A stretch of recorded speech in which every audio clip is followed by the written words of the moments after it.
खबर बलिया से है, जहां बास्ती थाने के ठीक सामने युवक की दिन दहाड़े हत्या के बाद सियासी माहौल गर्म है। करीब आधा दर्जन युवकों ने 20 जुलाई को बास्ती थाने के सामने रोहित पांडे नामक युवक की सड़क पर खुलेआम धारदार हथियार से मारकर हत्या कर दी और बड़े आराम से फरार हो गए। सरेआम थाने के सामने युवक की हत्या, इस घटना से पुलिस की मुस्तैदी और जिले की कानून व्यवस्था पर बड़े सवाल खड़े हो रहे हैं। इतना ही नहीं, पुलिस इस मामले में नामजद बदमाशों से एक गिरफ्तार नहीं कर पाई है। ये अलग बात है कि पुलिस ने अपनी नाकामी छिपाने के लिए फरार बदमाशों पर 25-25 हजार रुपए का इनाम घोषित किया है। बताया जा रहा है कि इस बड़ी वारदात के पीछे जिले के फरसा और शिकारी नामक दो गैंग के बीच के अदावत मुख्य वजह है। ये दोनों गैंग क्षेत्र में सक्रिय और सोशल मीडिया के जरिए इनके सदस्य एक दूसरे के संपर्क में बने रहते हैं। दोनों गैंग के बीच हुई कई बार खुलेआम सड़कों पर टकराव हो चुका है। दोनों ओर से बास्ती थाने में एक दूसरे पर केस भी दर्ज कराए गए हैं। बावजूद इसके पुलिस कार्रवाई के नाम पर सोती रही। बलिया संवाददाता की रिपोर्ट। ये बहुत बड़ा प्रश्न है और ये सवाल मुझे इस पे मैं जरूर अखिलेश यादव से सीधे सवाल पूछना चाहती हूँ कि इनका ये जो प्रेम होता है ये भाव के हिसाब से कैसे आता है, जात के हिसाब से कैसे आता है। मुझे नहीं लगता कि पूरी समाजवादी पार्टी ने, मैं पूरे उसके साथ कह सकती हूँ चुनौती के साथ, कि पूरी समाजवादी पार्टी के किसी एक नेता तो छोड़ दीजिए, किसी एक कार्यकर्ता ने इस घटना की निंदा की।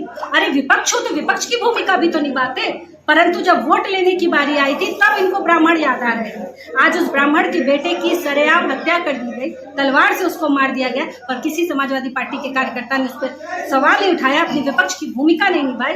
ये तो बड़ा बहुत ही ये एक इनके हिसाब का प्रश्न हो जाता है कि जब आपको जहाँ लगेगा वहाँ आप मदद करेंगे, जहाँ नहीं लगेगा वहाँ नहीं करेंगे। और रही जो उस पर कार्रवाई हो रही है, तो मैं आपके चैनल के द्वारा ये सुनिश्चित कराना चाहती हूँ कि ये जो सांप अपना फन अब उठा रहे हैं ये सोचकर कि किसी के बाप की सरकार आने वाली है, तो मैं उन्हें बता दूं कि योगी आदित्यनाथ कल भी थे, आज भी हैं और कल भी रहेंगे, और इस तरह की घटना को बिल्कुल बर्दाश्त नहीं किया जाएगा। नेस्ता नाबूद करने का जो यथासंभव प्रयास होगा हम वो करके। मैम, ये बात सामने आ रही है कि जो ये घटना हुई है इसमें दो गैंग है, फरसा गैंग है और एक और गैंग है, और ये गैंग काफी समय से सक्रिय था। पुलिस भी इस बात को जानती थी, तो अब तक उस पर कार्रवाई नहीं हुई। और जो अभी ये घटना हुई है इस पर किस तरह की कार्रवाई की जानी चाहिए, की जाएगी, सवाल ये है।